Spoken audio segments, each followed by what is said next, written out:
બનાવવા માટે આપણને જોઈશે 2 નાના રીંગણા, નાના બટેટા, જેને આપણે બેબી પોટેટોસ બી કહી શકીએ. 6 થી 8 નંગ બટેટાના ઇનફ છે.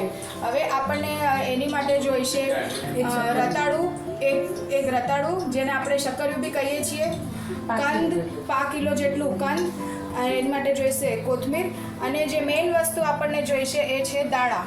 દાણામાં આપણી પાસે ઘણી બધી વેરાયટીઓ છે, જેમ કે આપણે સુરતી દાણા છે, પાપડી દાણા છે, લીલવા દાણા છે અને વટાણા છે. 5 જાતના દાણા છે, જેનાથી આપણું સુરતી ઊંધિયું, જેને કે આપણે ગ્રીન ઊંધિયું કહીએ છીએ, એ આપણું બનશે.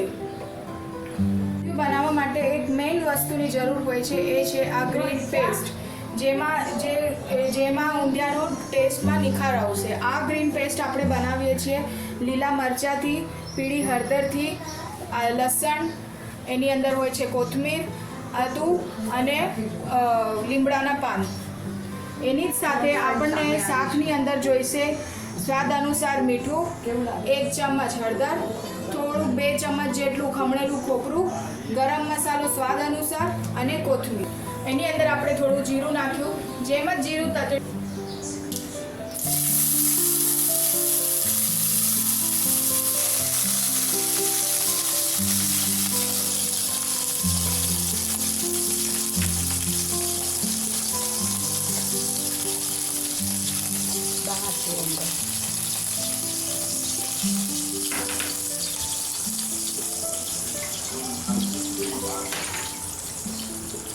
હવે એમાં 1 ગ્લાસ જેટલું પાણી નાખશું અને આ બધી વસ્તુ આપણી બફાઈ જાય એવી રીતે એને ગેસ ઉપર રાખી મૂકશું કે આપણી બધું જ એની અંદર જે આપણે શાક. હવે આપણે એની અંદર નાખશું અડધી ચમચ હળદર અને સ્વાદ અનુસાર થોડુંક મીઠું, જેનાથી આપણું શાક જલ્દી ચડશે.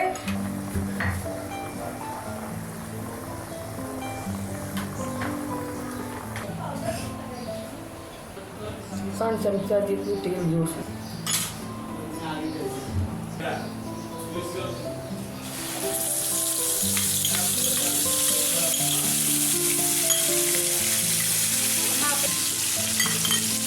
ગરમમાં એક સ્વાદ અનુસાર મીઠું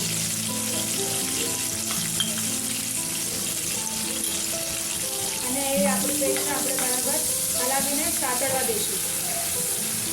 થોડી કોથમીર બી આપણે અંદર ઉમેરી શકીએ.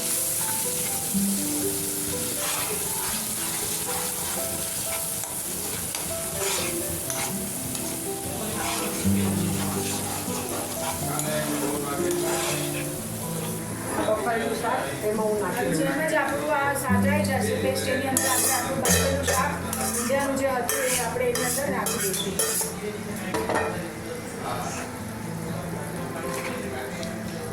અને ધીમી આંચે ઊંધિયાનો આપણે ચડવા દઈશું.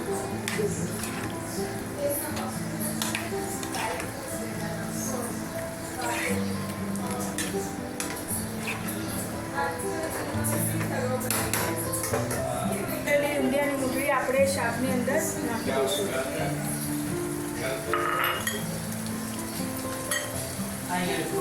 એની હારે જ ઉપર નાખશું થોડી કોથમીર અને ખમણેલું ખોપરું.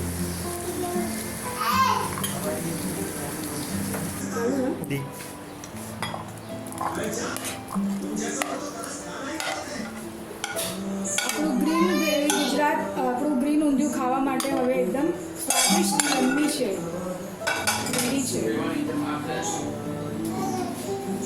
જેને આપણે ફરીથી થોડા ખોપરાથી અને થોડી કોથમીરથી ગાર્નિશ કરી દઈશું.